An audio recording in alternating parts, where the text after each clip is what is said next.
ఆ మాంగళ్యంలో 3 మాంగళ్యాలు ఉన్నాయి.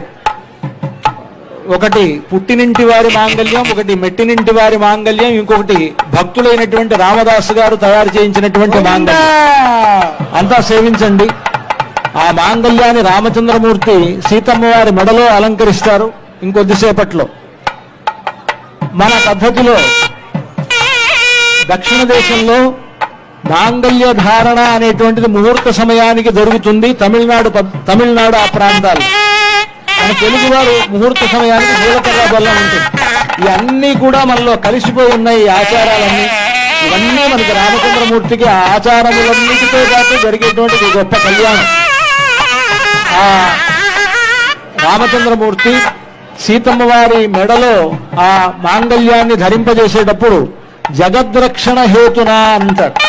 ఈ జగత్తును మొత్తాన్ని కాపాడడం కోసమని సీతమ్మ వారితో ఆయనకు కళ్యాణం జరుగుతున్నది కనుక మాంగళ్య తంతునానేన జగద్రక్షణ హేతున కంఠేర్పయామి శుభగే. ఇక్కడ మామూలుగా అందరూ కంఠే బధ్నామి అని అంటారు, కంఠే అర్పయామి అని అంటారు. ఆ విధంగా చెప్పాలి మంత్రం. కంఠేర్పయామి శుభగే త్వంజీవ శరదాం శతం అంటూ ఆ మాంగళ్య మంత్రాన్ని పఠిస్తూ సీతమ్మ వారి మెడలో రామచంద్రమూర్తి అర్పించేటువంటి సన్నివేశాన్ని ఇప్పుడు మనం చూడబోతూ ఉన్నాం. అర్చక స్వాములు ఆ కార్యక్రమాన్ని నిర్వహిస్తూ ఉన్నారు.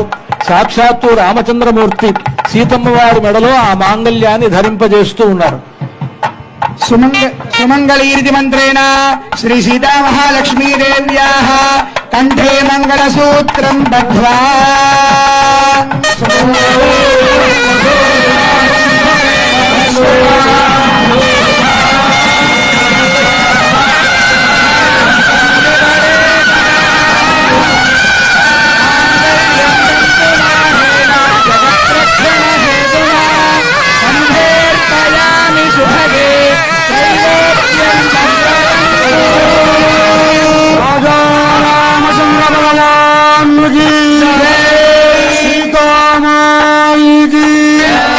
లక్ష్మణ స్వామి భవన సుధాన